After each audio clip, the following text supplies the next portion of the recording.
ਅੱਜ ਦੁਨੀਆ ਦੀ ਜੀਓਪੋਲਿਟਿਕਸ ਵਿੱਚ ਇੱਕ ਬਹੁਤ ਵੱਡਾ ਸਵਾਲ ਚੱਲ ਰਿਹਾ ਹੈ। ਵੈਸਟ ਏਸ਼ੀਆ ਵਿੱਚ ਵੱਧ ਰਹੀਆਂ ਟੈਂਸ਼ਨਸ ਦਾ ਇੰਪੈਕਟ ਇੰਡੀਆ ਦੀ એનર્ਜੀ ਸਿਕਿਉਰਿਟੀ ਤੇ ਕੀ ਪਵੇਗਾ, ਖਾਸ ਕਰਕੇ ਜਦੋਂ ਈਰਾਨ, ਇਜ਼ਰਾਈਲ ਔਰ ਯੂਨਾਈਟਿਡ ਸਟੇਟਸ ਆਫ ਅਮਰੀਕਾ ਦੇ ਦਰਮਿਆਨ ਤਣਾਅ ਵੱਧ ਰਿਹਾ ਹੈ ਤਾਂ ਦੁਨੀਆ ਦੀ ਨਜ਼ਰ ਇੱਕ ਬਹੁਤ ਹੀ ਅਹਿਮ ਸਮੁੰਦਰੀ ਰਸਤੇ ਤੇ ਟਿਕ ਗਈ ਹੈ, strait of Hormuz. Let's explore this issue. Welcome to my vlog, ਮੈਂ ਹਾਂ ਰਵਿੰਦਰ ਸਿੰਘ ਰੋਬਿਨ। ਸਭ ਤੋਂ ਪਹਿਲਾਂ what is strait of Hormuz ਹੈ ਕੀ? ਇੱਕ ਛੋਟਾ ਜਿਹਾ ਸੀ ਪੈਸੇਜਰ ਜੋ ਈਰਾਨ ਔਰ ਓਮਾਨ ਦੇ ਵਿਚਕਾਰ ਹੈ ਔਰ ਦੁਨੀਆ ਦੇ ਸਭ ਤੋਂ ਇੰਪੋਰਟੈਂਟ ਆਇਲ ਸ਼ਿਪਿੰਗ ਰੂਟਸ ਵਿੱਚੋਂ ਇੱਕ ਹੈ। ਐਕਸਪਰਟਸ ਦੇ ਮੁਤਾਬਿਕ ਦੁਨੀਆ ਦਾ ਲਗਭਗ 20% ਆਇਲ ਟ੍ਰੇਡ ਇਸ ਨੈਰੋ ਵਾਟਰਵੇ 'ਚੋਂ ਲੰਘਦਾ ਹੈ। ਇਸ ਕਰਕੇ ਜਦੋਂ ਵੀ ਵੈਸਟ ਏਸ਼ੀਆ ਵਿੱਚ ਕਨਫਲਿਕਟ ਵੱਧਦਾ ਹੈ ਤਾਂ ਸਭ ਤੋਂ ਪਹਿਲਾਂ ਟੈਂਸ਼ਨ એનર્ਜੀ ਮਾਰਕੀਟ 'ਚ ਵੇਖਣ ਨੂੰ ਮਿਲਦੀ ਹੈ। ਪਰ ਹੁਣ ਸਵਾਲ ਇਹ ਆਉਂਦਾ ਹੈ ਕਿ ਇਹਦਾ ਇੰਪੈਕਟ ਇੰਡੀਆ 'ਤੇ ਕੀ ਪਵੇਗਾ। ਇੰਡੀਆ ਦੁਨੀਆ ਦਾ 3rd ਲਾਰਜੈਸਟ ਆਇਲ ਇੰਪੋਰਟਰ ਹੈ ਔਰ ਸਾਡੀ ਇਕਨੋਮੀ ਨੂੰ ਚਲਾਉਣ ਲਈ ਕਰੂਡ ਆਇਲ ਬਹੁਤ ਜ਼ਰੂਰੀ ਹੈ।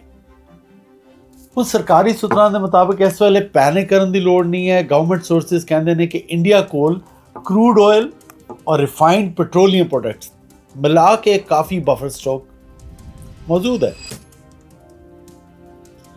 ਹੁਣ ਇਹ stock strategic reserve, storage tanks ਔਰ ਰਿਫਾਈਨਰੀਜ਼ ਵਿੱਚ ਡਿਸਟ੍ਰੀਬਿਊਟਡ ਹਨ।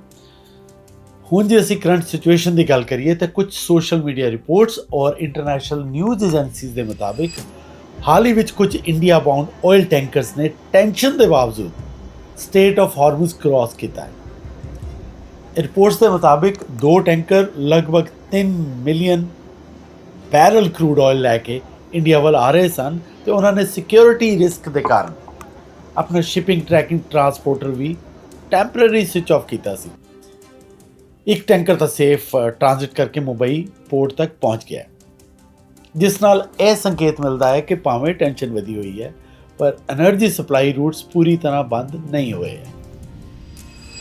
ਦੁਨੀਆ ਦੀ ਸਭ ਤੋਂ ਵੱਡੀ ਸਮਝੀ ਜਾਂਦੀ ਨਿਊਜ਼ ਏਜੰਸੀ ਰॉयटर्स ਦੇ ਮੁਤਾਬਿਕ ਕੁਝ ਰਿਪੋਰਟਸ ਇਹ ਵੀ ਦੱਸਦੀਆਂ ਨੇ ਕਿ LPG ਔਰ ਕਰੂਡ ਆਇਲ ਲੈ ਕੇ ਆ ਰਹੇ ਇੰਡੀਆ ਬਾਉਂਡ ਵੈਸਲਸ ਨੂੰ ਹਾਰਮੁਜ਼ ਰੂਟ ਰਾਹੀਂ ਲਿਮਿਟਡ ਪੈਸੇਜ ਮਿਲਿਆ ਤਾਂ ਜੋ ਇੰਡੀਆ ਦੀ એનર્ਜੀ ਸਪਲਾਈ ਡਿਸਟਰਪਟ ਨਾ ਹੋਵੇ। ਇਹਦਾ ਮਤਲਬ ਇਹ ਹੈ ਕਿ ਸ਼ਾਰਟ ਟਰਮ ਡਿਸਟਰਪਸ਼ਨ ਆਉਣ ਤੇ ਵੀ ਇੰਡੀਆ ਦੀ એનર્ਜੀ ਸਪਲਾਈ ਚੇਨ ਸਟੇਬਲ ਰਹਿ ਸਕਦੀ ਹੈ। ਇੰਡੀਆ ਹੁਣ ਆਇਲ ਸਪਲਾਈ ਲਈ ਮਲਟੀਪਲ ਗਲੋਬਲ ਸਪਲਾਇਰਸ ਤੇ ਡਿਪੈਂਡ ਕਰਦਾ ਹੈ, ਭਾਵੇਂ ਮਿਡਲ ਈਸਟ ਹੋਵੇ, ਰਸ਼ੀਆ ਔਰ ਇਹਦੇ ਇਲਾਵਾ ਇੰਟਰਨੈਸ਼ਨਲ ਮਾਰਕੀਟ ਤੋਂ ਵੀ। ਇਸ ਡਾਈਵਰਸੀਫਿਕੇਸ਼ਨ ਕਰਕੇ એનર્ਜੀ ਸਿਕਿਉਰਿਟੀ ਪਹਿਲਾਂ ਤੋਂ ਕਾਫੀ ਜ਼ਿਆਦਾ ਸਟਰੋਂਗ ਮੰਨੀ ਜਾ ਰਹੀ ਹੈ।